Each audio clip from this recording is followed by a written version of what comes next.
Hi, Glenys. Hey, Aaron. What do you want to talk about today? How much I hate diets. Yeah, diets suck. So what do you do instead of a diet? Intuitive eating. Health at every size. So how many times have you had to explain intuitive eating and health at every size to someone? Like 5,000 times. But that was just to my doctor. Okay, so how many times have you explained it to someone and then they said, but diets are the only thing I know? That's like every time.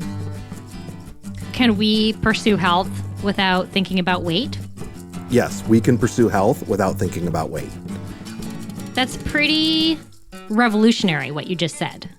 But what if you just don't like yourself at the size that you're at? I think we need to understand why, instead of just saying I need to change. So, what's the deal with body positivity? Oh man, that's a long answer. I'm Aaron Flores. And I'm Glenys Oyston. And we are Dietitians Unplugged. Hey everybody, welcome back to another episode of Dietitians Unplugged. Howdy, Glenys. Hey, Aaron, and hey, everybody listening. So, how y'all doing? Happy. They're not all going to respond, but No. I'll give them a second. Yeah. Everyone doing well? Good. Great. Good. Okay. Glenys, how are you? I'm fine. And if you're not doing well, we're sorry. So, hopefully this podcast will cheer you up today. Absolutely. That's our main goal. Yeah. Not really, but Sometimes it is. sometimes. Yeah. Yeah. So what's new, Glenys? How you been? Good. We're kind of wrapping up the year and apparently the decade. I keep hearing about that. And I was like, oh yeah, another decade has gone by. And I feel like I used to get so excited about that when I was young. And now I'm like, huh? What? Another decade's gone by? Oh, great.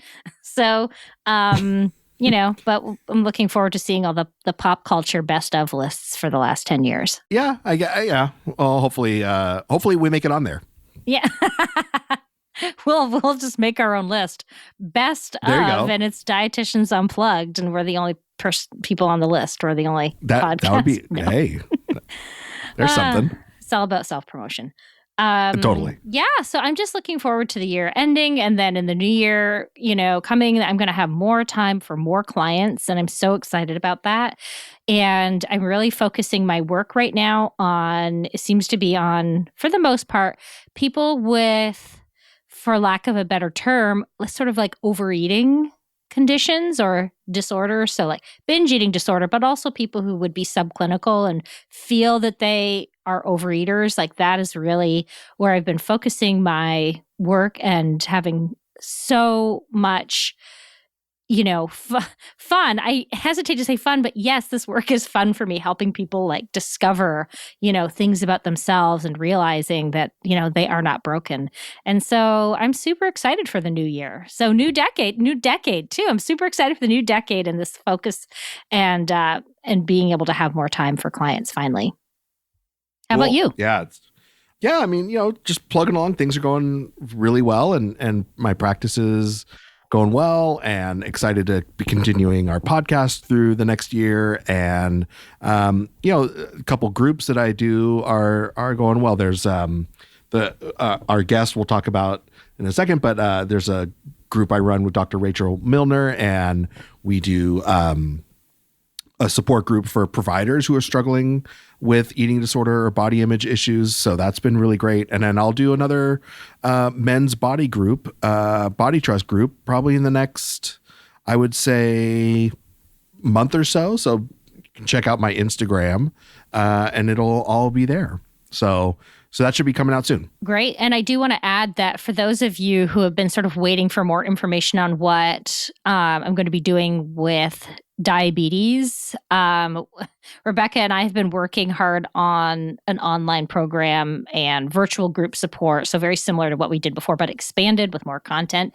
And we're sort of putting the final touches on that. I think it's going to be ready hopefully early in the new year. I know it is. It's just, when you're coming to the end of a project and you're like, oh, we're going to get it done, So, but I'm super excited to be launching that. And so if you want to know more about that as it is rolled out, just email me at Glenys at daretonotdiet.com, or you can just contact me through my website, which is linked in the show notes. And I can just put you on a list to make sure you get the news first about that. But that's something that I'm going to be excited to be launching next year too for diabetes. Very cool. Lots of cool stuff coming up in 2020. Yeah. We're excited to have our guest today, who is your partner in crime, not crime, but partner in goodness. Exactly.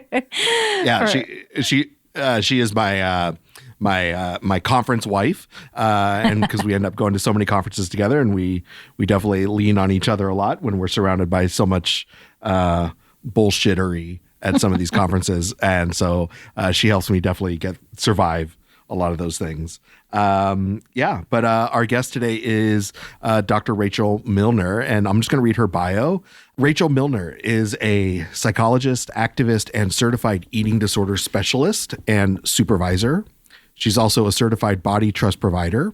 And Dr. Rachel Millner has been practicing as a psychologist since 2005 and has been specializing in treating people with eating disorders throughout her career. Dr. Millner works with people struggling with all eating disorders, as well as those trying to break free from diet culture. She is a fat-positive provider who works from a health at every size and body trust lens. In addition to her work, Dr. Millner speaks nationally on weight stigma, anorexia in higher weight bodies, and about her own eating disorder recovery. Dr. Millner has shared her expertise on popular podcasts such as Food Psych and the Eating Disorder Recovery Podcast, and now the Dietitians Unplugged podcast. That's right. Yeah, you've add made our it name to that when. list. Exactly. No offense to those other ones, but come on. We're Small fry. unplugged, damn it. Unplugged, and it shows. Yeah. So we're super excited to have her here. Absolutely. And so our discussion goes through a lot of different things, from talking about body trust to talking about why it's necessary to create spaces for people in larger bodies for their own healing, like creating fat-centered spaces, as well as work, a lot of the work that she and I are doing around helping clinicians help heal from their own eating disorders and body image issues. So I think it's a really – go ahead. I just wanted to say, if there was a theme on this one, and I think there is, it's about finding community, both for providers and non-providers. No, I think that's a great topic, a way to sort of frame this episode. Rachel always says brilliant stuff, and this episode is indicative of that. So I think you're really going to enjoy listening to our interview with Dr. Rachel Millner.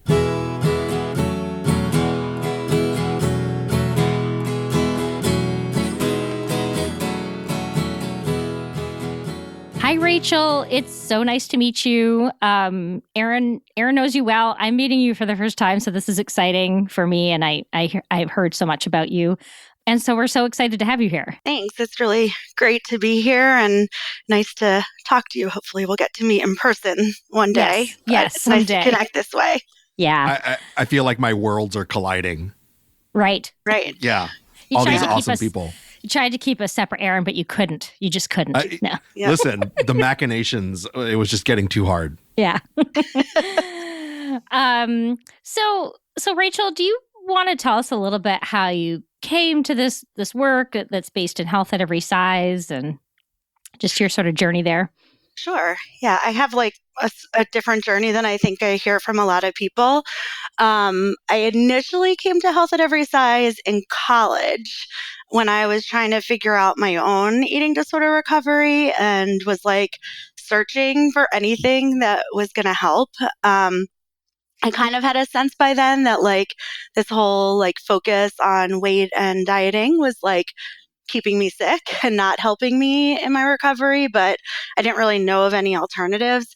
And this was like, right in the beginning of like the internet, but like catalogs still existed. So you like sort of could find things, but it was much harder than it is now. And I somehow just by luck came across Marilyn Wan's Fatso. And I was so excited and I ordered it and I like came in my college mailbox and read it and was just like, oh my God, I can't believe there's like someone out there who's like talking about these things, and it resonated so much. then after that, even though I had the information, I still struggled for many years, but it was great because then when I came to the work professionally, I already had that language. Like after I read that book, I sought out a bunch of other books, whatever was available at the time. I mean, this was like, I graduated from college in 99. So, it's a long time ago, but I just anything I could get my hands on, I read. And so I had this haze language, but couldn't quite apply it to myself until years later. Wow. Marilyn's book is so great. That was one of the first ones I read too. And I just realized recently that I still own it. So, I'm glad that. Yeah, I think I have the book buried in the box in my basement. And I'm sure if I read it again today, it would resonate just as much. Yeah, I want to give it to all my clients. So you sort of had that language, and then, where did you sort of go from there? Yeah, so I went right from college to graduate school for psychology, and all through graduate school really continued to struggle with my eating disorder. After graduate school, I had a sense that this was what I wanted to specialize in. And then once I finished, was able to really focus a little bit more on my own recovery, and was really lucky and privileged that I was able to access treatment and really great support, and could sort of pick providers that were more in line with my philosophy. And so even though I faced a ton of weight stigma along the way, when I was really at a point to be able to make some steps forward in my recovery, I was able to find providers who at least didn't focus on weight. I definitely now would not call them fully HAZE or vet positive, but they definitely were better than a lot of the providers I had in the past who were just so stigmatizing about weight. And then once I started doing the work with clients, I took a health at every size lens. I never focused on weight. I never recommended dieting. So I came from that perspective, but it took me a long time to really incorporate it in a way that it was not just how I practice, but how I live my whole life and sort of an essential part of who I am. We're both Body Trust providers. How did you find Hillary and Dana and Body Trust? Yeah, so I just kind of lucked out. There's an eating disorder. I don't know if either of you are on this list, but it's a eating disorder email that goes out once a month or something, that basically has all the research studies that are going on, and then talks about all the treatment centers. And then at the very bottom, it will say different offerings. And I happened to read that they were coming to Krippalo, which is not too far from me. It's driving distance. And what drew me in is they were doing something specifically for providers. And at that point, I didn't feel safe going to anything that wasn't specifically for providers. And I don't think I would have signed up to go if it hadn't been specifically geared towards providers. And once I saw it, I was like, I have to go to this. I didn't know them. I didn't know Be Nourished. I didn't know anything about them. I just saw it and was like, this is where I need to be. And I convinced a friend to go with me, and we drove to Krippalo, and it just had such a big impact on my life that I started reading everything that Be Nourished put out there. And then it wasn't, I would say maybe less than a year later was when they came out with their certification. And I was like, okay, I have to do this. And I signed up for it. It's so interesting to me, just how the things in life just sort of show up and the paths it leads us down, because I mean, that's definitely how we've connected so much over the past couple years, is through that. And if neither of us would have done that, we probably would have found each other at some point, but it definitely quickened the journey. So I'm really thankful that that's been in both of our lives and helped us collaborate and become friends, because it's the same way you talk about it. It's the same way how I talk about it all the time too. So it's interesting to find that. Yeah. And I know anytime I hear you on a podcast, I hear you give the disclaimer of like, you're not paid to represent them or give advertisements for them. And I feel like I should say the same thing because, I'm not getting paid to say any of these things about them, but it really was life-changing for me. Yeah. It changed not just how I work professionally, but so much about my personal life. Yeah. Yeah.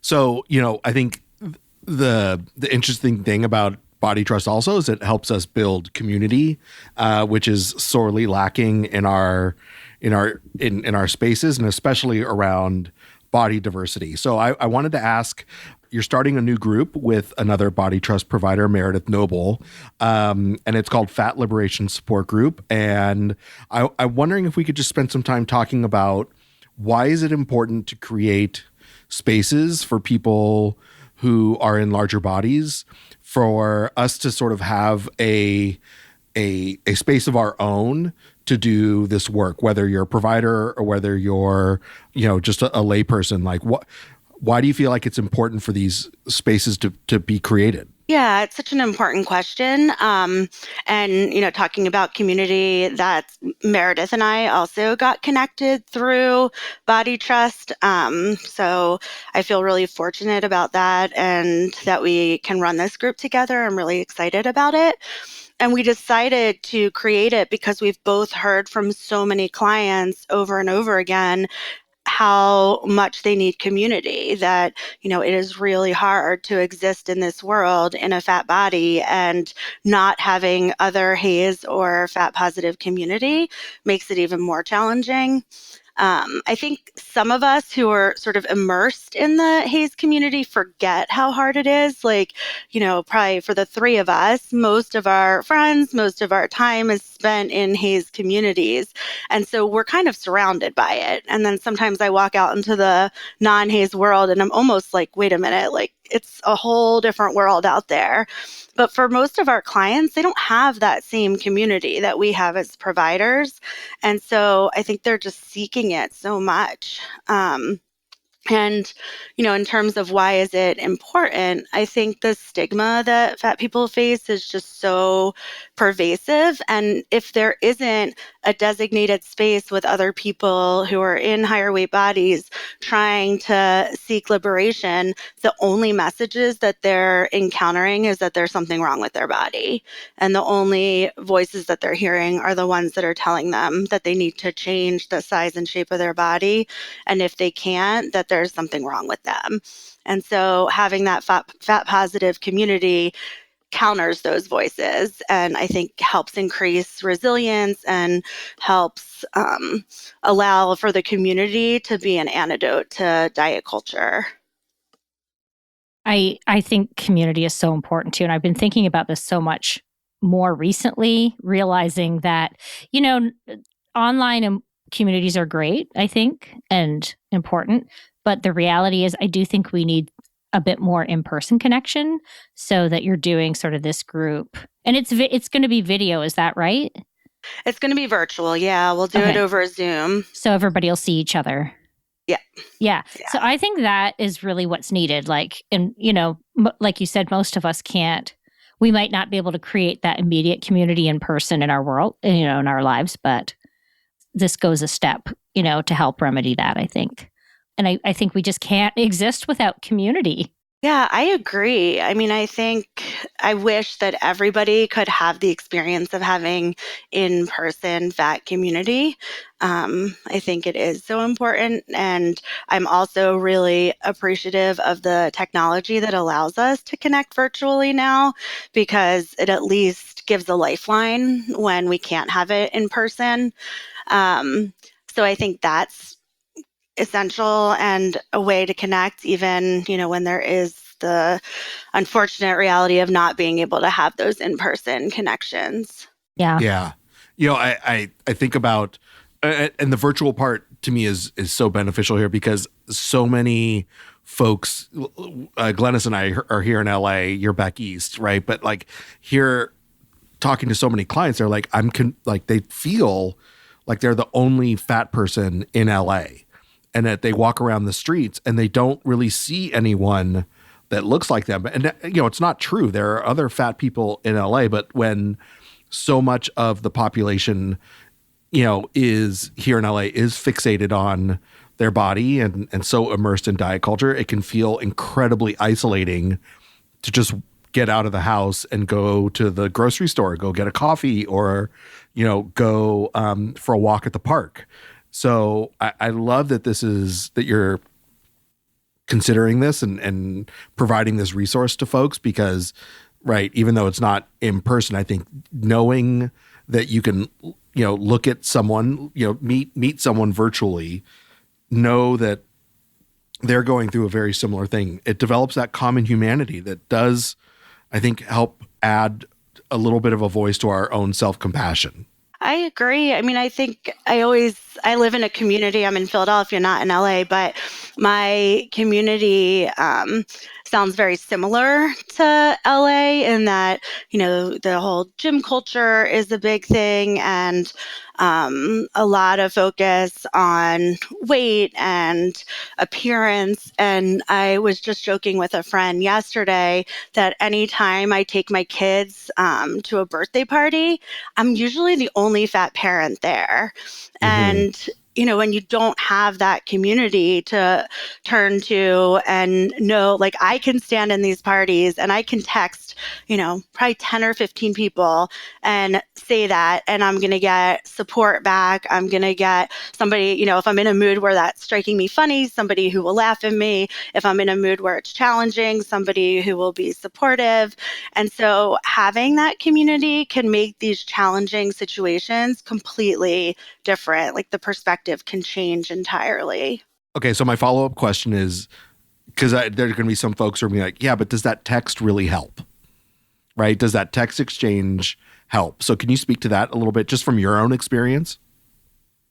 Yeah, I think it helps me a lot. I mean, it doesn't stop the feelings. Right. It doesn't mean that it's not painful sometimes or that the old shame doesn't come up or, there's not sometimes those, old diety thoughts that, can sneak up on you. It doesn't prevent the feelings from coming up. I think what it does for me, at least, is it keeps me grounded in what I know to be true. And so it pulls me back into my own self and helps me center in wait a minute, what all these people are doing, which I know because I know them, what they're doing is not the life that I want. I don't want my life to be about the size and shape of my body. I don't want my life to be about what time I'm going to go to the gym. I've been there. I know what hell that is. I don't want that. I don't want that to be the purpose or meaning of my life. And so reaching out by text just helps me to center myself and come back to the truth of my life. I love that. That's very well said. Thank you. Yeah, it's like the lifeline, right? On that game show, the call a friend, but it's text a friend that can kind of ground us a little bit and be like, yeah, totally get it. So, yeah, exactly. Yeah. So, in terms of community too, both you and Aaron have been doing a group that I know at least one of my friends is in for advocacy around clinicians who are also struggling with their own issues around food and body. And so what made you guys decide to partner on this and do this? Yeah, well, as Aaron had said in the beginning, over the course of our body trust work, Aaron and I have become really good friends and, talk very regularly. And one of the conversations that was coming up between us was all the stigma in the eating disorder community around eating disorders and food and body stuff. And there's sort of this irony that we try to send this message to our clients that, they can recover.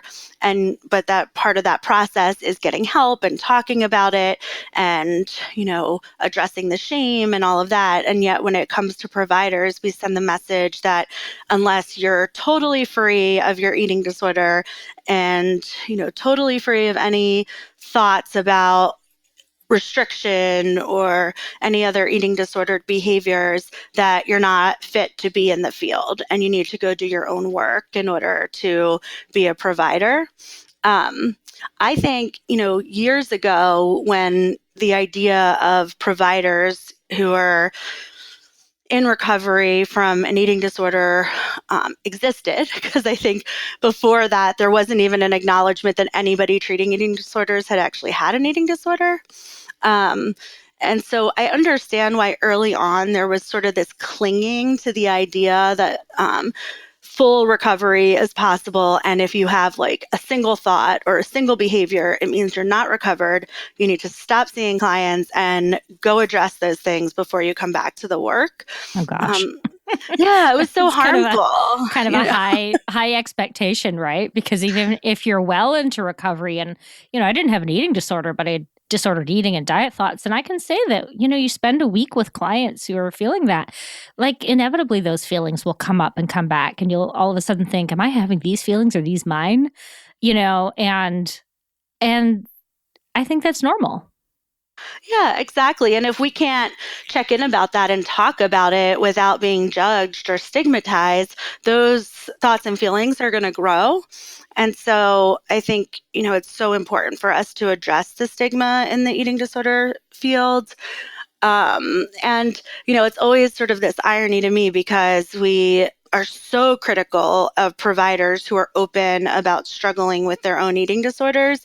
And we don't say a word about providers who are dieting or suppressing their own weight. And I, if I was as a client seeking out treatment, I would much rather a provider who was authentic in telling me, yeah, like I'm struggling and here's what I'm doing to try to recover and get support around this. And here's what my beliefs are, than be sitting with a provider who is trying to diet and lose weight. As somebody who's faced weight stigma my whole life, I know when people are judging me because of the size of my body. I know it within the first few minutes of meeting them, and they don't have to say a word. You can tell, you pick up on it when you are, hyper aware of that stigma and waiting for somebody to be judging you. I don't know if you two have that experience, but I know right away when somebody is judging the size of my body. I remain blissfully oblivious, but to like most things in my life, I think. And then somebody will say something not about me, but like about dieting or fat bodies. And then it's like, I'm like jarred back to I'm like, oh my God, you think that? And then, so I am fairly oblivious. And I will also say, like, I'm not that large. So I think that people sort of like, oh, but you're not fat. You know what I mean? I get put in like I'm not thin, but I'm not fat category. So I never know what people are thinking about my body. And in some ways I just think, okay, that's some blissful ignorance that I'm feeling, and I'm glad. But yeah, I agree. I do think that like many of my clients will say, no, I felt judged. And it's like, yeah, I think people are really great at communicating their sort of unconscious or conscious thoughts, that they're having about bodies. Unfortunately. And I would say that for me, I think there's a lot of male privilege in this space where, I feel like I get to navigate this world where my body, no matter regardless of the size, is judged far less often. And I think the intersection that shows up for me most is when people find out I'm a dietitian. Then I feel like I get more judgment about my body than if I were just to show up in my body and no one knows what I do. Yeah. I think when we say we're dietitians, I don't know about you, Erin, but I think people get all of a sudden confused when I say that. And they're like, huh? Like, how can you be a dietitian and not be thin? That's the sense I get. That's when I start to feel it. Yeah, that makes sense. Yeah. I mean, I think that, in terms of, because I don't know if we got off track a little bit. I'm not sure I actually answered your question about providers. So I don't know if you want me to go back around. Yeah. I mean, that's how we do here. Like we just go, we circle we just around. Go where it we goes. Just circle. Conversational off-roading. Yeah. But like, okay. So can I add a wrinkle to the question is, you mentioned a couple things, Rachel, that I think are really important that I think we could probably expand on. And that's just how the idea of stigma and how it shows up, especially in the eating disorder community. We see stigma, around weight, but we also see this stigma around providers who might be struggling. And it, both are very intense and both are probably come from a lot of the same things, right? So maybe like if we just sort of expand the question to say like, how do you see stigma showing up in our community? Yeah, I mean, it's a big question, right? I only ask small things. Don't worry about it. Take 5 minutes. You're fine. Fix right. it. Fix it in 5 it's minutes. definitely a 5-minute question for sure. Yeah, I mean, I guess I'll back up a little bit and just compare it to some other mental health issues. I mean, we know that sort of the substance abuse world is almost entirely based on, people who had previous addictions providing treatment. I've been open about having gone through a really severe depression over the past year or two, and I didn't hear once, oh, I don't think you should be doing this work because you've had depression, or, how are you not getting triggered by your clients, or, are you really fit to be a therapist right now? You should probably stop your work and go recover from your depression first. Like, I didn't hear that at all.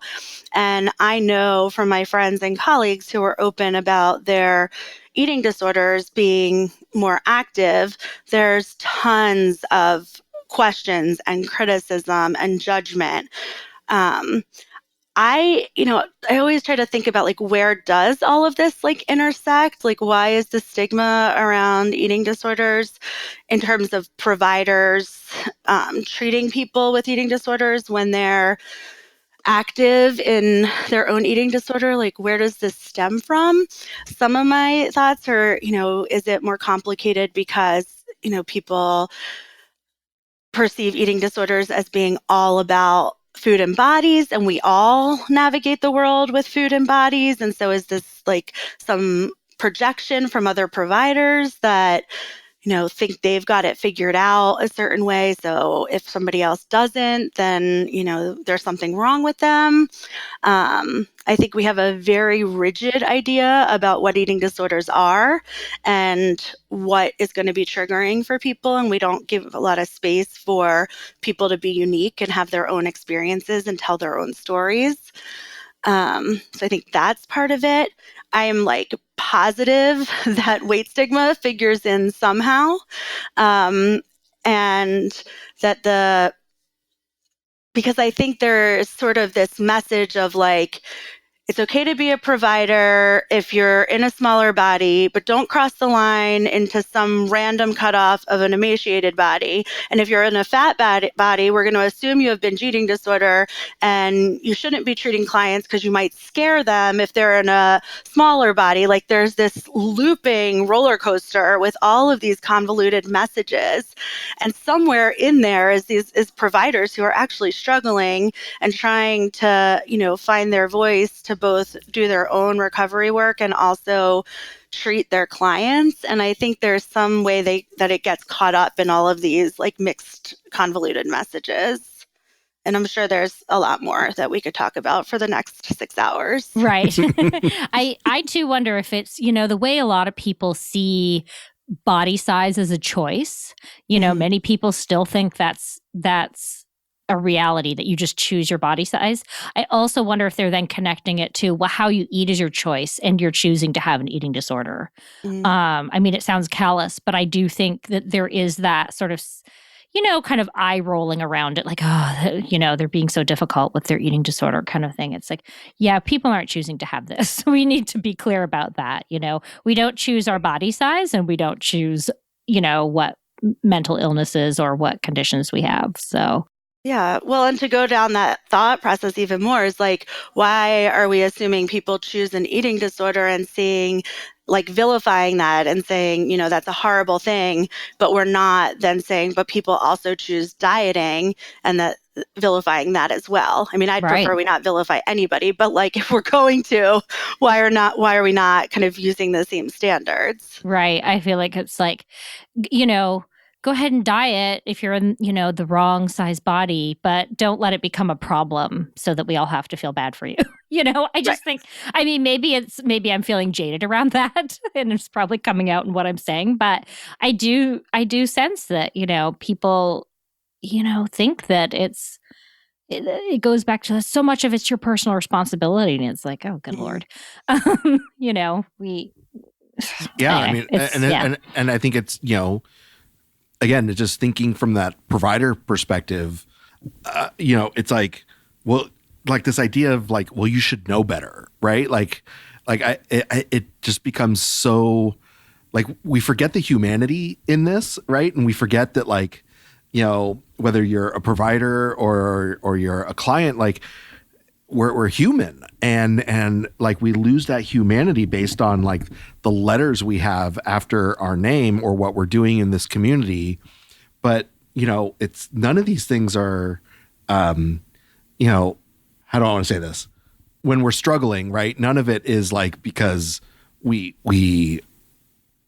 it's like we want to be struggling. Like it's just this is what is going on, and we need help and other humanity to help us, move out of it. We don't need more shame to get us out of it. No, I think the shame is the last thing we need. And, I could go on a whole soapbox about problems with, becoming a therapist, becoming a dietitian, and how the power differential and, like you're saying, the loss of humanity and this idea of like clinician as expert and all of the fucked up stuff that, we all learn in graduate school, and then we are supposed to perform as providers. And I think you're right. There's like this loss of humanness.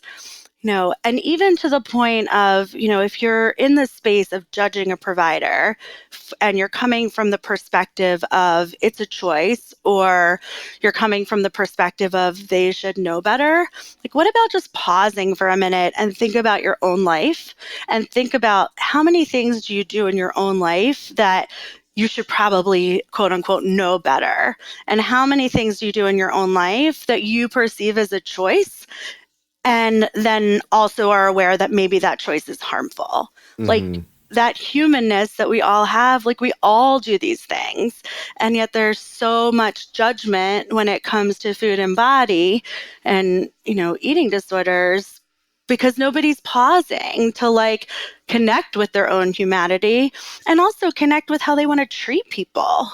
Yeah, no, I totally agree. It's sort of, when we embrace that type of thinking, I think we can really flip the script on how we treat eating disorders, how we treat people with eating disorders, and see that relationship deepen and how we can help people recover. Right. And there also seems to be this hierarchy about, for people who are public, like who's allowed to be more public, who gets more criticized. So I think that's interesting to think about as well, and how we're replicating what happens with our clients. Like who's allowed to have an eating disorder, who gets diagnosed, who's heard and who's not heard, who's stigmatized and who's not, like who gets treatment and who doesn't. I think that there is like a total mirror of that happening in the provider community as well.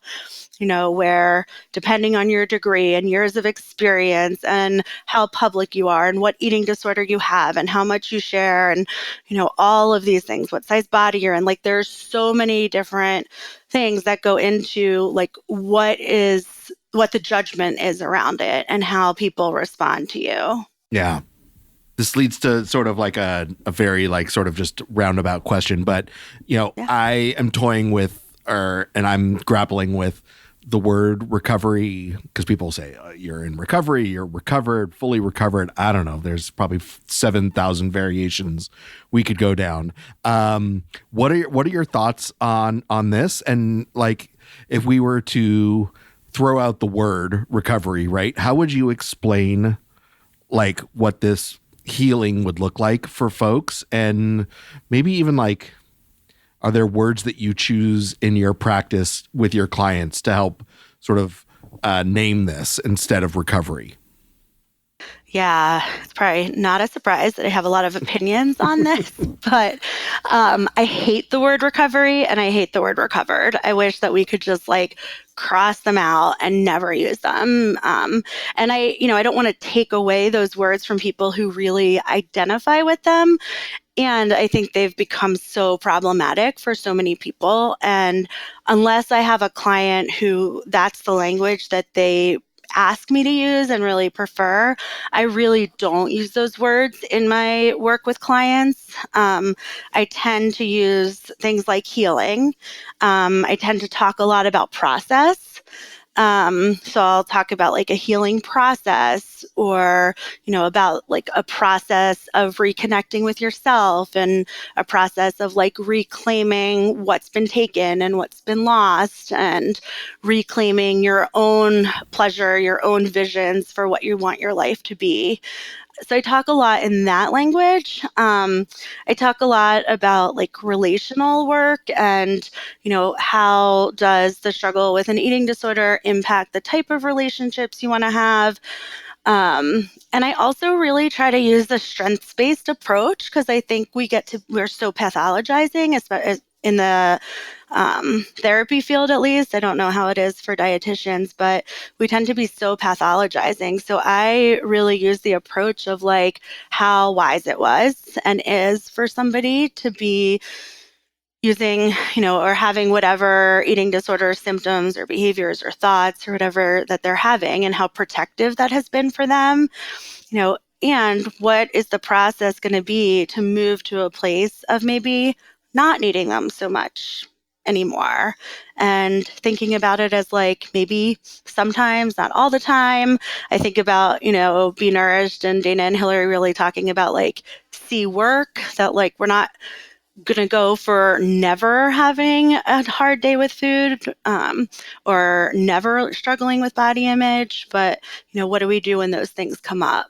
So I really try to stay away from anything having to do with recovery or recovered in terms of language. It's so interesting because it's like the second time in a week that this has come up for me, where I was in supervision last week and we were talking about like, helping clients move forward and sitting in, and I said something like, can I ask, like, what does recovery look like? And at least two people kind of said, that's our word that we use. Like, clients hate that word, I think, a lot of the time. And like you said, some people will identify strongly with that word.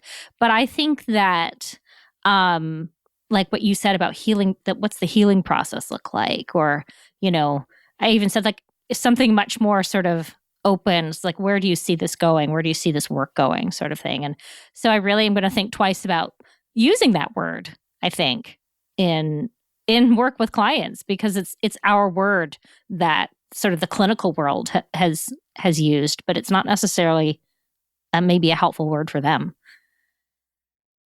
Yeah, exactly. And even like when I think about my own healing process, like what resonates for me, and like it's not a destination, like it's not a box I'm trying to check off where, okay, I've reached this, milestone of recovery or milestone of recovered. Now I can check that box off.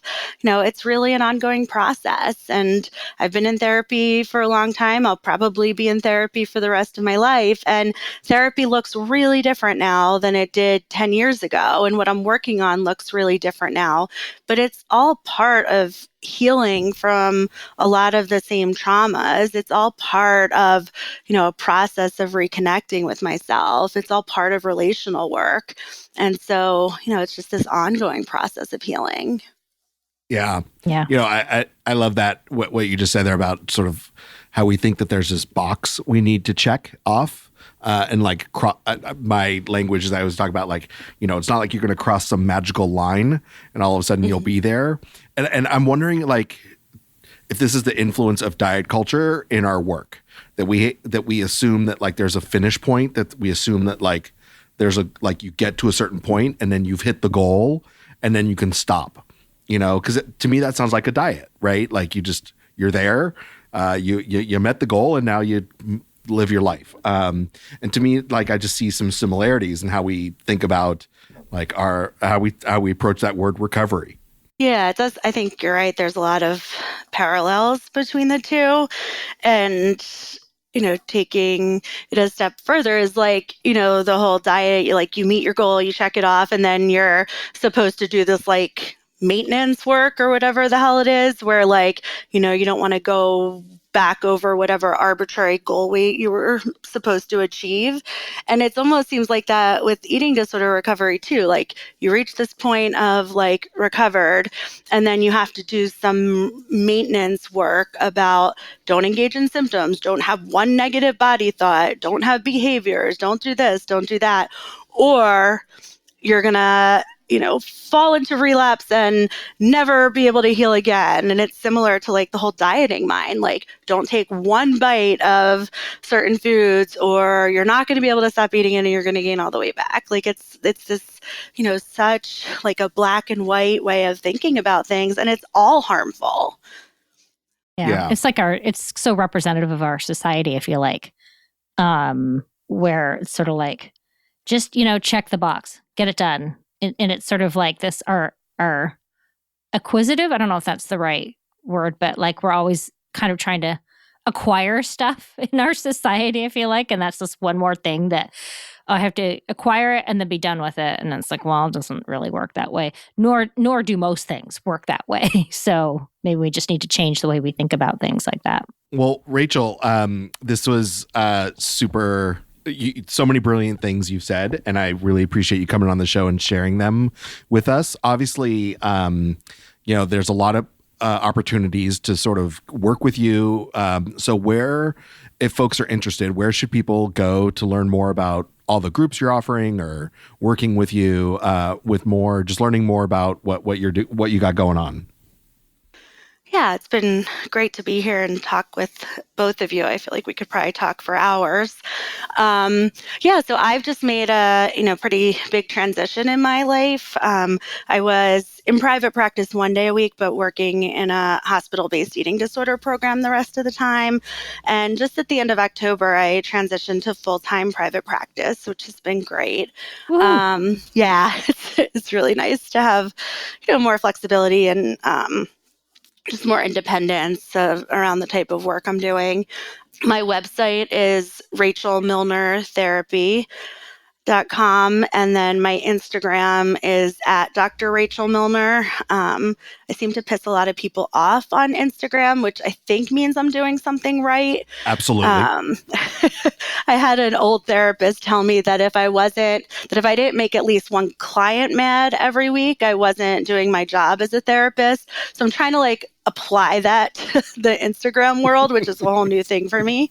But those are the best ways to find me, on Instagram or on my website.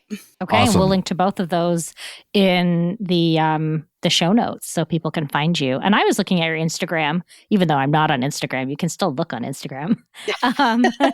And I thought what you were posting looked awesome. So I don't know who you're pissing off, but you know what? That's fine. Yeah. They can look away. They can just look away. Exactly. That's what I figure.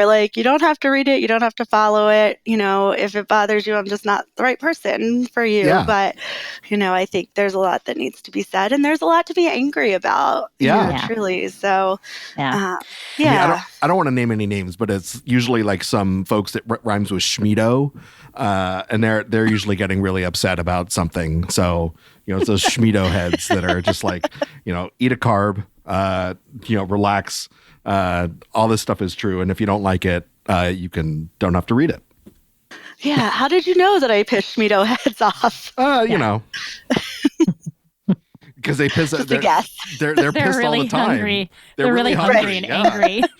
God, they have a flu because of they're not eating the right foods. Right? If you get a flu because you're not eating good, a variety of foods, that's a sign.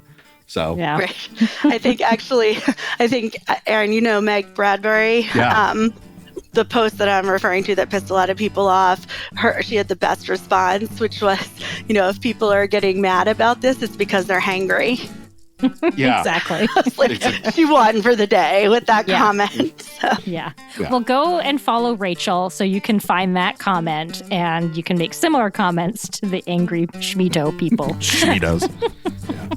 Yeah. Oh, well, thank you so much, Rachel. This was so great to talk to you. Yeah, thank you so much for having me.